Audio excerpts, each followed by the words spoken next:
Hello, welcome back po mga kaibigan, mga kabarya sa buong mundo dito sa Pilipinas.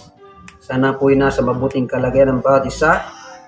Today's video mga kaibigan, ito yung pag-uusapan natin, yung banknote na ito. So titigang maigi, mayroon ka ba niyan at magkano ito mga kaibigan?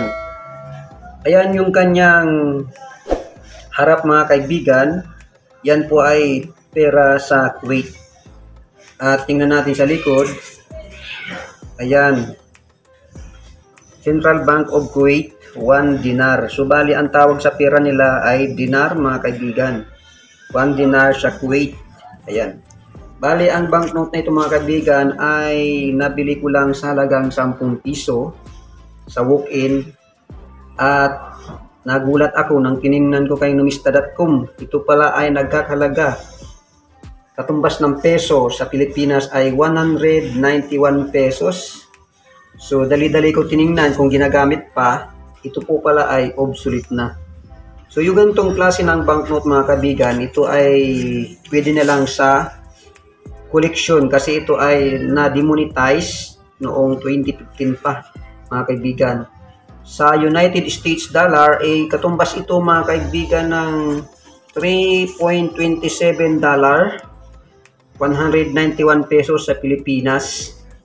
Ayan mga kaibigan, at sa mga auction naman mga kaibigan, ito ay pinakamababa ko nakita ng kakalaga ng 440 pesos.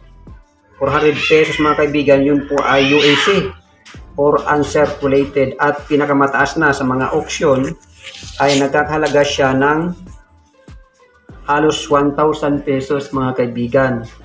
Sa mga coin collector group sa FB mga kaibigan, yung mga namimili dyan, depende sa kondisyon, nabibili naman po ito ng 30 pesos. Ang bili ko nga ay 10 pesos lang.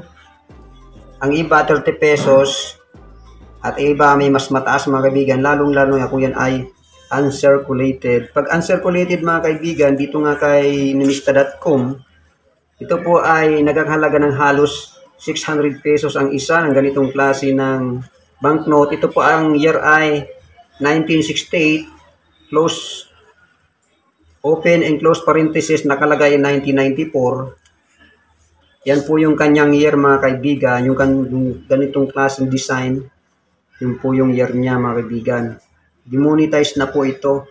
So bali, kung mayroon ka nito ay huwag ka nang umasang maipalit mo ito sa money changer kasi po ito ay obsolete na o demonetize na noong year 2015 pa mga kaibigan. So ayan mga kaibigan, mahal ang uncirculated dito. At kung sa mga coin collector group sa FB mga kaibigan ay kalimitan lang naman binibili na ito. Pag hindi na magandang kondisyon ay halos 30 pesos lang ang isa mga kaibigan. Maraming po salamat sa inyong pagtiwala. God bless you all. Bye-bye!